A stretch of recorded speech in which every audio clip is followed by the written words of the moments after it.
ബംഗ്ലാദേശ് തുറമുഖത്ത് പാകിസ്ഥാന്റെ ചരക്ക് കപ്പൽ നങ്കൂരമിട്ടപ്പോൾ അടുത്ത ഊഴം അത് ഇന്ത്യയാണ് എന്ന് പറയാതെ പറയുകയാണോ? ചരിത്രം തിരുത്തി കുറിച്ചുകൊണ്ടുള്ള ഈ ഒന്നുചേരൽ 1000 ചോദ്യങ്ങളാണ് ഉയർത്തിപ്പിടിക്കുന്നത്. അതിൽ ഉയർന്നു നിൽക്കുന്ന ഒന്ന് പാകിസ്ഥാന്റെയും ബംഗ്ലാദേശിന്റെയും അടുത്ത ലക്ഷ്യം അത് നമ്മുടെ ഇന്ത്യയാണോ എന്നതാണ്. കാരണം അത്തരത്തിലുള്ള സൂചനകളാണ് ഇപ്പോൾ ലഭിച്ചുകൊണ്ടിരിക്കുന്നത്. ഇക്കഴിഞ്ഞ ദിവസം ബംഗ്ലാദേശിലെ ചിറ്റഗോങ് തുറമുഖത്ത് സംഭവിച്ച കാര്യങ്ങൾ അത്തരത്തിലുള്ള തെളിവുകളിലേക്ക് വിരൽ ചൂണ്ടുമ്പോൾ നമ്മുടെ രാജ്യം ഇതിനെ എങ്ങനെ നേരിടുമെന്ന് നമുക്കൊന്ന് പരിശോധിച്ച് നോക്കാം. കഴിഞ്ഞ ആഴ്ച ബംഗ്ലാദേശിലെ ചിറ്റഗോങ് തുറമുഖത്ത് ഒരു പാകിസ്ഥാൻ ചരക്ക് കപ്പൽ നങ്കൂരമിട്ടിരുന്നു. 5 പതിറ്റാണ്ടിലേറെയായി ഇരു രാജ്യങ്ങളും തമ്മിലുള്ള ആദ്യത്തെ നേരിട്ടുള്ള സമുദ്ര സമ്പർക്കമാണ് ഇതിലൂടെ നടന്നിരിക്കുന്നത്. കറാച്ചിയിൽ നിന്നുള്ള കപ്പൽ ബംഗ്ലാദേശിന്റെ തെക്കുകിഴക്കൻ തീരത്ത് അതിന്റെ കണ്ടെയ്നറുകൾ വിജയകരമായി ഇറക്കിയതായി തുറമുഖ ഉദ്യോഗസ്ഥർ ഇക്കഴിഞ്ഞ ദിവസം വാർത്താ ഏജൻസിയായ AFPയോട് പറഞ്ഞിരുന്നു. നിലവിൽ എന്തായാലും 1971 ബംഗ്ലാദേശ് വിമോചന യുദ്ധത്തിന് ശേഷമുള്ള ആ ഭിന്നതകൾ ഇരുപക്ഷവും ചേർന്ന് പുനഃസ്ഥാപിക്കാൻ ശ്രമിച്ചുകൊണ്ടിരിക്കുകയാണ്. ഇത് എന്തായാലും നമുക്ക് എന്താണ്, എങ്ങനെയാണ് എന്നൊക്കെ ഒന്ന് വിശദമായി തന്നെ മനസ്സിലാക്കാം. പാകിസ്ഥാനും ബംഗ്ലാദേശും തമ്മിലുള്ള നേരിട്ടുള്ള സമുദ്രബന്ധം ഇന്ത്യയുടെ പടിഞ്ഞാറൻ കിഴക്കൻ അയൽക്കാർ തമ്മിലുള്ള പരമ്പരാഗതമായി സങ്കീർണമായ ബന്ധത്തിലെ ചരിത്രപരമായ മാറ്റത്തിനാണ് അടിവരയിടുന്നത്. ഇന്ത്യയുടെ വടക്കു കിഴക്കൻ സംസ്ഥാനങ്ങളുമായുള്ള ബംഗ്ലാദേശിന്റെ സാമീപ്യം കാരണം ന്യൂഡൽഹിയുടെ സുരക്ഷാ സ്ഥാപനങ്ങളിലും ഇതിന് പ്രത്യാഘാതങ്ങളുണ്ട്. ബംഗ്ലാദേശിൽ പാകിസ്ഥാൻ കപ്പൽ ഡോക്കിംഗ് ചെയ്തിരിക്കുന്നു. 182 മീറ്റർ അഥവാ 597 അടി നീളമുള്ള കണ്ടെയ്നർ കപ്പലായ പനാമയുടെ പതാകയുള്ള യുവാൻ സിയാങ് ഫാഴാൻ പാകിസ്ഥാനിലെ കറാച്ചിയിൽ നിന്ന് ബംഗ്ലാദേശിലെ ചിറ്റഗോങ്ങിലേക്ക് പോയിരിക്കുന്നു. തുറമുഖത്ത് നിന്ന് പുറപ്പെടുന്നതിന് തൊട്ടു മുമ്പ്, അതായത് നവംബർ 11 കപ്പൽ ബംഗ്ലാദേശിൽ ചരക്ക് ഇറക്കിയിരിക്കുന്നുവെന്ന് ചിറ്റഗോങ്ങിലെ ഉന്നത ഉദ്യോഗസ്ഥൻ ഒമർ ഫറൂഖിനെ ഉദ്ധരിച്ച് AFP റിപ്പോർട്ട് ചെയ്തു. ബംഗ്ലാദേശിലെ പ്രധാന വസ്ത്ര വ്യവസായത്തിനുള്ള അസംസ്കൃത വസ്തുക്കളും അടിസ്ഥാന ഭക്ഷ്യവസ്തുക്കളും ഉൾപ്പെടെ പാകിസ്ഥാനിൽ നിന്നും യുണൈറ്റഡ് അറബ് എമിറേറ്റ്സുകളിൽ നിന്നും കപ്പൽ ചരക്കുകൾ കൊണ്ടുവന്നതായി ചിറ്റഗോങ് തുറമുഖ അധികൃതർ പറഞ്ഞു വെക്കുന്നു. പാകിസ്ഥാൻ സാധനങ്ങൾ ബംഗ്ലാദേശിലേക്ക് കൊണ്ടുപോകുന്നതിന് മുമ്പ് സാധാരണയായി ശ്രീലങ്കയിലോ മലേഷ്യയിലോ അല്ലെങ്കിൽ സിംഗപ്പൂരിലോ ഉള്ള ഫീഡർ വെസലുകളിലേക്ക് മാറ്റിയിരുന്നു. എന്നിരുന്നാലും സെപ്റ്റംബറിൽ മുഹമ്മദ് യൂനസിന്റെ നേതൃത്വത്തിലുള്ള പുതിയ ഇടക്കാല ഗവൺമെന്റിന് കീഴിൽ ബംഗ്ലാദേശ് പാകിസ്ഥാൻ ഉൽപ്പന്നങ്ങളുടെ ഇറക്കുമതി നിയന്ത്രണങ്ങൾ ലഘൂകരിച്ചിരിക്കുന്നു. ഇതിനു മുമ്പ് എത്തിച്ചേരുമ്പോൾ നിർബന്ധിത ശാരീരിക പരിശോധന ആവശ്യമായിരുന്നു. ഇത് നീണ്ട കാലതാമസത്തിനാണ് കാരണമാക്കിയിരുന്നത്. നേരിട്ടുള്ള നാവിക ബന്ധം തുറന്നത് പാകിസ്ഥാനുമായി ശക്തമായ ബന്ധം സ്ഥാപിക്കാനുള്ള ബംഗ്ലാദേശിലെ ഇടക്കാല സർക്കാരിന്റെ ശ്രമമായിട്ടാണ് ഇതിലൂടെ നമുക്ക് കാണാനാകുന്നത്. ഇരു രാജ്യങ്ങളും തമ്മിലുള്ള വ്യാപാരം വർദ്ധിപ്പിക്കുന്നതിൽ നേരിട്ടുള്ള ഷിപ്പിംഗ് റൂട്ട് ഒരു പ്രധാന ചുവടുവയ്പ്പാണെന്ന് ധാക്കയിലെ പാകിസ്ഥാൻ പ്രതിനിധി സയ്യിദ് അഹമ്മദ് മറൂഫിന്റെ പോസ്റ്റിന് ശേഷം ബംഗ്ലാദേശിലെ സോഷ്യൽ മീഡിയയിൽ വ്യാപകമായ ചർച്ചകൾ നടക്കുന്നുണ്ട്. ഈ റൂട്ട് ഇരുവശത്തുമുള്ള ബിസിനസ്സുകൾക്ക് പുതിയ അവസരങ്ങൾ പ്രോത്സാഹിപ്പിക്കുകയും ചെയ്യും. മറൂഫ് ഫേസ്ബുക്കിൽ കുറിച്ചു. ബംഗ്ലാദേശ് പാകിസ്ഥാൻ ബന്ധങ്ങളും 1971 വിമോചന യുദ്ധത്തിന്റെ നിഴലും അതെങ്ങനെയാണെന്ന് കൂടി നമുക്ക് പരിശോധിക്കേണ്ടിയിരിക്കുന്നു. പാകിസ്ഥാനും ബംഗ്ലാദേശും ഒരിക്കൽ ഒരു രാഷ്ട്രമായിരുന്നു. 1971 മുക്തി ജുദ്ധോ അഥവാ വിമോചന യുദ്ധത്തിലൂടെ അവർ വേർപിരിഞ്ഞു. ഏകദേശം 3 ദശലക്ഷം ആളുകൾ കൊല്ലപ്പെടുകയും 10,000-കണക്കിന് സ്ത്രീകളെ ബലാത്സംഗം ചെയ്യുകയും പീഡിപ്പിക്കുകയും ചെയ്ത ഒരു ക്രൂരമായ യുദ്ധത്തിന്റെ ഓർമ്മയാണ് ബംഗ്ലാദേശിന്റെ ദേശീയ മനസ്സിൽ അടുത്ത കാലം വരെ ആഴത്തിൽ പതിഞ്ഞിരുന്നത്. മുൻപ് കിഴക്കൻ പാകിസ്ഥാൻ എന്നറിയപ്പെട്ടിരുന്ന ബംഗ്ലാദേശ് 1971 പശ്ചിമ പാകിസ്ഥാനുമായി 9 മാസത്തെ നീണ്ട യുദ്ധത്തിന് ശേഷം ഒരു സ്വതന്ത്ര രാഷ്ട്രമായി മാറി.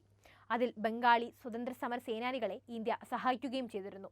വിമോചന യുദ്ധത്തിന് ശേഷം പാകിസ്ഥാനും ബംഗ്ലാദേശും തമ്മിലുള്ള ഉഭയകക്ഷി ബന്ധം മോശമായിട്ടായിരുന്നു തുടർന്നു വന്നിരുന്നത്. ധാക്കയിലെ ഷെയ്ഖ് ഹസീനയുടെ ഭരണത്തിന്റെ കീഴിലും ക്രൂരമായ യുദ്ധത്തിൽ പാകിസ്ഥാൻ നടത്തിയ അതിക്രമങ്ങൾക്ക് നീതി തേടുക എന്നതായിരുന്നു കേന്ദ്ര രാഷ്ട്രീയ അജണ്ട. 1996 മുതൽ 2001 വരെയും 2009 മുതൽ 2024 വരെയും ബംഗ്ലാദേശ് ഭരിച്ച MS ഹസീന 1971 യുദ്ധ കുറ്റവാളികളെയോ റസാക്കുകളെയോ അവരുടെ യുദ്ധക്കുറ്റങ്ങൾക്ക് വിചാരണ ചെയ്യുന്നതിനായി 2010 ഇന്റർനാഷണൽ ക്രൈംസ് ട്രിബ്യൂണൽ സ്ഥാപിച്ചു. ഇതിന്റെ നേതാവ് അബ്ദുൽ ഖാദർ മൊല്ലയെ ICT ശിക്ഷിക്കുകയും യുദ്ധക്കുറ്റങ്ങൾക്ക് 2013 ഹസീനയുടെ ഭരണകാലത്ത് വധിക്കപ്പെട്ട നിരവധി റസാക്കർമാരിൽ ആദ്യത്തെയാളായി മൊല്ല മാറുകയായിരുന്നു. ഇനി നമുക്ക് 1971 ശേഷമുള്ള ഇന്ത്യ ബംഗ്ലാദേശ് ബന്ധമെന്ന് നോക്കാം. ഹസീനയുടെ ഭരണകാലത്ത് ബംഗ്ലാദേശും ഇന്ത്യയും തമ്മിൽ വളരെ നല്ലൊരു ബന്ധമായിരുന്നു ഉണ്ടായിരുന്നത്. ബംഗ്ലാദേശ് വിമോചന യുദ്ധത്തിൽ ന്യൂഡൽഹിയുടെ സഹായത്താൽ ഇന്ത്യ ഇതിനകം ബംഗ്ലാദേശികളുമായി അടുത്ത ബന്ധമായിരുന്നു പുലർത്തിയിരുന്നത്. പുറത്താക്കപ്പെട്ട മുൻ പ്രധാനമന്ത്രിയും അവരുടെ കുടുംബവും നെഹ്റു ഗാന്ധി കുടുംബവുമായി അടുത്ത വ്യക്തിബന്ധം ആസ്വദിച്ചിരുന്നുവെങ്കിലും തീവ്രവാദത്തിനും മതതീവ്രവാദത്തിനും എതിരായ അവരുടെ ഗവൺമെന്റിന്റെ നിയന്ത്രണങ്ങൾ തന്ത്രപരമായ ഒരു നീക്കമായി തുടർന്നു. ന്യൂഡൽഹിയുമായുള്ള അവരുടെ ബന്ധം ഓഗസ്റ്റ് 5-ന് അവരുടെ ഭരണകൂടത്തിനെതിരെ വിദ്യാർത്ഥികളുടെ നേതൃത്വത്തിൽ നടന്ന വിപ്ലവം രൂക്ഷമായതിനെ തുടർന്ന് ഇന്ത്യയിലേക്ക് പലായനം ചെയ്യാൻ അവരെ ഇന്ത്യ സഹായിക്കുകയും ചെയ്തു. പക്ഷേ അവരുടെ സ്വേച്ഛാധിപത്യ ഹസീന ഭരണകൂടത്തെ അട്ടിമറിച്ചതിനു ശേഷം ന്യൂഡൽഹിയുമായുള്ള ബംഗ്ലാദേശിന്റെ ബന്ധം വിച്ഛേദിക്കപ്പെടുകയായിരുന്നു. ഹസീനയുടെ പുറത്താക്കൽ എങ്ങനെയാണ്? വർഷങ്ങളോളം ബംഗ്ലാദേശിന്റെ വിമോചനത്തിന് തന്റെ പാർട്ടിയുടെയും കുടുംബത്തിന്റെയും സംഭാവനകളിൽ നിന്ന് MS ഹസീന രാഷ്ട്രീയ മൈലേജ് ആണ് കൊയ്തെടുത്തിരുന്നത്. എന്നിരുന്നാലും രാജ്യത്തുടനീളമുള്ള സമീപകാല പ്രതിഷേധങ്ങൾ സൂചിപ്പിക്കുന്നത് ഈ വികാരം പലരെയും പ്രതിധ്വനിക്കുന്നില്ല എന്നാണ്. അതിനാൽ ജൂലൈയിൽ മിസ് ഹസീന പ്രതിഷേധക്കാരെ റസാക്കർ എന്ന മുദ്ര കുത്തിയപ്പോൾ അത് അവർക്കൊരു തിരിച്ചടിയായിരുന്നു സമ്മാനിച്ചത്. ഇത് രാജ്യത്തെ ബാധിക്കുന്ന ഒരു യഥാർത്ഥ സാമൂഹികവും സാമ്പത്തികവുമായ ആശങ്കകൾക്കിടയിൽ രോഷത്തിലേക്കാണ് തിരികൊളുത്തിയത്. കൂടാതെ ന്യൂഡൽഹിയിലേക്ക് സൗഹൃദം കാണിച്ചതിന് മിസ് ഹസീനയ്ക്കെതിരെ ബംഗ്ലാദേശികൾക്കിടയിൽ നീരസവും ഉണ്ടായിരുന്നു. ഇന്ത്യൻ എക്സ്പ്രസിന്റെ റിപ്പോർട്ട് അനുസരിച്ച് ബംഗ്ലാദേശിലെ പലർക്കും ഇന്ത്യ അവരുടെ രാജ്യത്തെ കാര്യങ്ങളിൽ വളരെയധികം ഇടപെടുന്നതായി തോന്നി എന്നും പറയപ്പെടുന്നുണ്ട്. 5 പതിറ്റാണ്ടിലേറെയായി ബംഗ്ലാദേശ് തലസ്ഥാനത്തെ ഇന്ത്യൻ സാംസ്കാരിക പ്രവർത്തനത്തിന്റെ കേന്ദ്രമായ ഇന്ദിരാഗാന്ധി കൾച്ചറൽ സെന്റർ അഥവാ IGCC ഓഗസ്റ്റിൽ ഒരു ജനക്കൂട്ടം നശിപ്പിക്കുകയും അത് കത്തിച്ചു കളയുകയും ചെയ്തപ്പോൾ ബംഗ്ലാദേശിൽ വളർന്നു വരുന്ന ഇന്ത്യ വിരുദ്ധ വികാരം അവിടെ നമുക്ക് പ്രദർശിക്കപ്പെടുകയായിരുന്നു. ബംഗ്ലാദേശ് സൃഷ്ടിക്കുന്നതിനെ എതിർത്ത ജമാഅത്തെ ഇസ്ലാമിക്ക് ധാക്കയിൽ ഹസീനയ്ക്ക് ശേഷമുള്ള ഭരണത്തിൽ ശക്തമായ സാന്നിധ്യവുമുണ്ട്. പാകിസ്ഥാൻ ബംഗ്ലാദേശ് ബന്ധം വളരുന്നത് എങ്ങനെയാണ്? ഹസീനയെ പുറത്താക്കിയതിനു ശേഷം യൂനിസിന്റെ ഇടക്കാല സർക്കാർ പാകിസ്ഥാനുമായി അടുത്ത ബന്ധത്തിലേക്ക് മാറുകയാണ് ചെയ്തത്. ഈ വർഷം സെപ്റ്റംബറിൽ നടന്ന ഐക്യരാഷ്ട്രസഭയുടെ പൊതുസഭയിൽ പാകിസ്ഥാൻ പ്രധാനമന്ത്രി ഷഹബാസ് ഷെരീഫും യൂനിസും ഉഭയകക്ഷി സഹകരണം ശക്തിപ്പെടുത്തുന്നതിനെക്കുറിച്ച് ചർച്ച ചെയ്യുകയും ചെയ്തു. നമ്മുടെ ബന്ധം പുനരുജ്ജീവിപ്പിക്കാൻ നാവിക ബന്ധം അത്യന്താപേക്ഷിതമാണ് മിസ്റ്റർ യൂനിസ് അടുത്തിടെ പറഞ്ഞിരുന്നു. വിവിധ മേഖലകളിലെ സഹകരണം വർദ്ധിപ്പിക്കുന്നതിന് പാകിസ്ഥാൻ ബംഗ്ലാദേശ് ബന്ധത്തിൽ ഒരു പുതിയ അധ്യായം ആവശ്യപ്പെടുന്നു. ബംഗ്ലാദേശിന്റെ ഭരണഘടനയിൽ നിന്ന് സോഷ്യലിസം, മതേതരത്വം എന്നീ വാക്കുകൾ നീക്കം ചെയ്യണമെന്ന് അറ്റോർണി ജനറൽ MD അസദുസ്സമാൻ ആഹ്വാനം ചെയ്തതോടെ ബംഗ്ലാദേശും പാകിസ്ഥാന്റെ വഴിക്ക് ഒരു താലിബാൻ സ്റ്റേറ്റായി പോകുന്നതായി നമുക്ക് തോന്നുന്നുമുണ്ട്. ഈ നിർദ്ദേശം പ്രധാനമായും ബംഗ്ലാദേശിനെ ഒരു ഇസ്ലാമിക രാഷ്ട്രത്തിലേക്ക് മാറ്റുമോ എന്ന ആശങ്കയ്ക്ക് കാരണമായിട്ടുമുണ്ട്. കൂടാതെ ഇന്ത്യയിൽ പ്രവാസത്തിൽ കഴിയുന്ന പുറത്താക്കപ്പെട്ട മിസ് ഹസീനയെ കൈമാറാനും ബംഗ്ലാദേശ് ശ്രമിക്കുന്നുമുണ്ട്. 77-കാരിയായ ഹസീനയ്ക്കെതിരെ ധാക്ക ഇതിനകം തന്നെ ഒരു അറസ്റ്റ് വാറന്റ് പുറപ്പെടുവിക്കുകയും കൂട്ടക്കൊലകൾ, കൊലപാതകങ്ങൾ, മനുഷ്യത്വത്തിനെതിരായ കുറ്റകൃത്യങ്ങൾ എന്നിവയെ നേരിടാൻ ധാക്കയിലെ കോടതിയിൽ ഹാജരാകാൻ സമൻസ് അയച്ചിട്ടുമുണ്ട്. ഹസീനയെ പുറത്താക്കാനുള്ള പ്രതിഷേധത്തെ അടിച്ചമർത്തുന്നതിൽ കുറ്റവാളികൾ നീതി നേരിടുന്നുവെന്ന് ഉറപ്പാക്കുന്നതിനാലാണ് തന്റെ ഭരണകൂടം ശ്രദ്ധ കേന്ദ്രീകരിച്ചിരിക്കുന്നതെന്ന് യൂനിസ് പറയുകയും ചെയ്തു. ഹസീനയുടെ 15 വർഷത്തെ ഉരുക്കുമുഷ്ടി ഭരണം അവസാനിപ്പിച്ച് ദിവസങ്ങൾക്ക് ശേഷം ഓഗസ്റ്റ് 9-ന് 84-കാരനായ സമാധാനത്തിനുള്ള നോബൽ സമ്മാന ജേതാവിനെ മുഖ്യ ഉപദേഷ്ടാവായി ഗവൺമെന്റിനെ നയിക്കാൻ നിയമിക്കുകയും ചെയ്തു. വിദ്യാർത്ഥികളുടെ നേതൃത്വത്തിലുള്ള വിപ്ലവത്തിന് ശേഷം അധികാരത്തിൽ വന്ന് 100 ദിവസം പിന്നിടുമ്പോൾ രാജ്യത്തോട് നടത്തിയ പ്രസംഗത്തിൽ അന്താരാഷ്ട്ര ക്രിമിനൽ കോടതിയിലെ ചീഫ് പ്രോസിക്യൂട്ടർ കരീം ഖാനുമായി താൻ സംസാരിച്ചതായി യൂനിസ് പറയുന്നു. ഇന്ത്യയിൽ നിന്ന് പുറത്താക്കപ്പെട്ട സ്വേച്ഛാധിപതിയെ കൈമാറാൻ ഞങ്ങൾ ശ്രമിക്കും, ഹസീനയെ പരാമർശിച്ച് യൂനിസ് പറയുന്നു. ഹസീനയുടെ ഭരണത്തിലെ ഒളിച്ചോടിപ്പോയ നേതാക്കൾക്കായി ഇന്റർപോളിന്റെ റെഡ് നോട്ടീസ് അലർട്ട് അഭ്യർത്ഥിക്കുമെന്ന് ഈ മാസം ആദ്യം ബംഗ്ലാദേശ് അറിയിച്ചിട്ടുമുണ്ട്. ഒളിച്ചോടിയവരെക്കുറിച്ച് ആഗോള പോലീസ് ബോഡി പുറപ്പെടുവിച്ച റെഡ് നോട്ടീസ് ലോകമെമ്പാടുമുള്ള നിയമനിർവഹണ ഏജൻസികൾക്ക് മുന്നറിയിപ്പ് നൽകുന്നു. ഇന്ത്യ ഇന്റർപോളിന്റെ അംഗവുമാണ്. എന്നാൽ റെഡ് നോട്ടീസ് അർത്ഥമാക്കുന്നത് ന്യൂഡൽഹി ഹസീനയെ കൈമാറണമെന്നില്ല.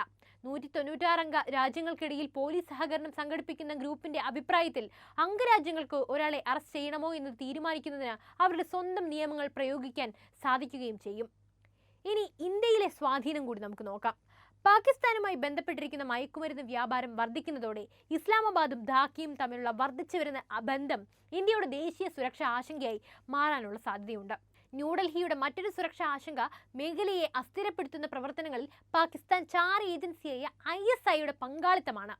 വർഷങ്ങളായി ചിറ്റഗോങ് തുറമുഖത്തെ പ്രവർത്തനങ്ങൾ നിരീക്ഷിക്കാനായി ഇന്ത്യ ഹസീനയുമായുള്ള ബന്ധം ഉപയോഗിച്ചിരുന്നു.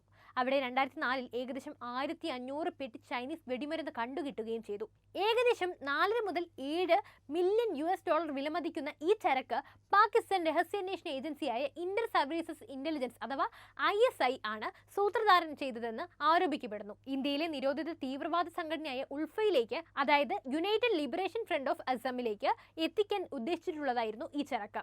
എന്നിരുന്നാലും രാജ്യത്ത് ഈയിടെ ഭരണമാറ്റം ഉണ്ടായിട്ടും ധാക്ക ഡൽഹി ബന്ധം വളരെ അടുത്തായിരിക്കണമെന്ന് മിസ്റ്റർ യൂനുസ് ഉറപ്പു നൽകുകയും ചെയ്തിട്ടുമുണ്ട്.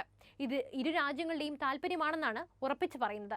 ഇരു രാജ്യങ്ങളും തമ്മിലുള്ള ബന്ധം വളരെ അടുത്തായിരിക്കണം. ഇതിന് ഒരു ബദലുണ്ടാകില്ല. ഞങ്ങൾക്കിത് ആവശ്യമാണ്. ഏത് കോണിൽ നിന്നും ഇത് അത്യന്താപേക്ഷിതമാണ്. അത് സമ്പദ്വ്യവസ്ഥയോ സുരക്ഷയോ ജലമോ ആകട്ടെ, യൂനുസ് പറയുന്നു.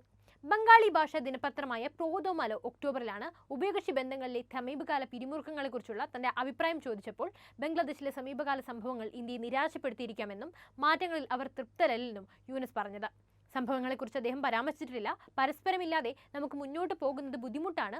എല്ലാ മേഖലകളിലും ഞങ്ങൾക്ക് അടുത്ത ബന്ധങ്ങളും നല്ല ബന്ധങ്ങളും ഉണ്ടാകുന്നത് സ്വാഭാവികമാണ്, അദ്ദേഹം പറയുന്നു.